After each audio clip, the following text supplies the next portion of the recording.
This happened nearly a decade ago, but some nights refuse to fade, no matter how much time passes. I grew up in a modest house, not tiny, not comfortable either, just enough space to exist.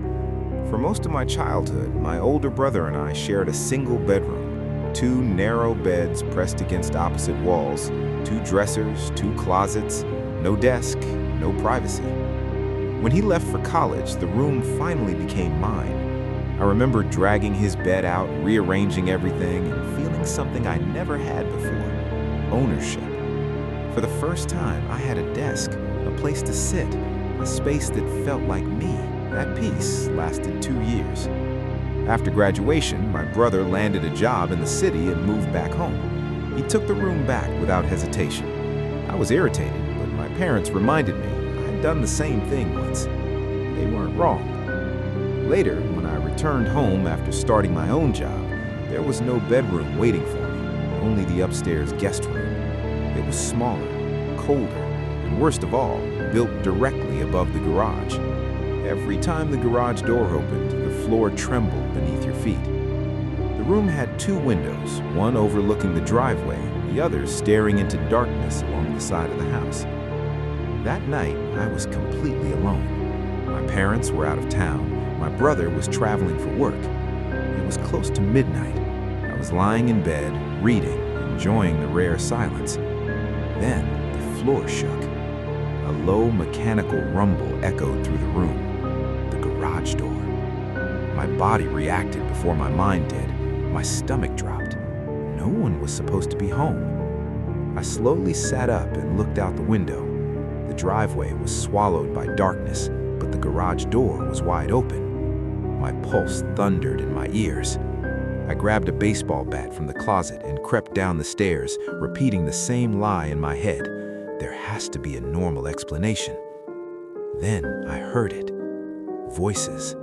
Soft, rushed, male. More than one. Drawers sliding open, objects being moved.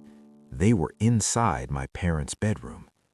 My hands were shaking as I dialed 911. I whispered my address and left the call open. The operator begged me to stay hidden. I didn't listen. Something reckless took over. I stepped toward the noise, inhaled sharply, and burst into the room, screaming. 2 men turned toward me.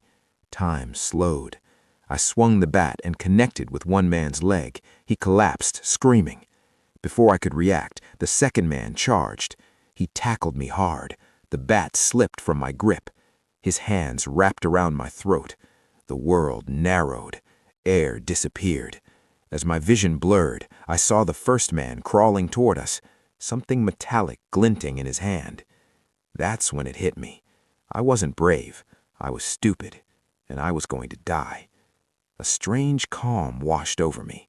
I stopped fighting. I thought of my mother. I imagined the phone call she would receive. Then, sirens. Distant, faint, but real. The last thing I remember is the second man lifting my own bat and swinging. Darkness swallowed everything. I woke up to a police officer shaking my shoulder. The intruders were gone. They were never caught. But what stayed with me wasn't the pain. It was that moment. The moment I accepted death. The moment I felt myself detach, as if my body stayed behind and I stepped outside of it. Life before that night and life after it are not the same. Once you've truly believed you were about to die, you never return completely.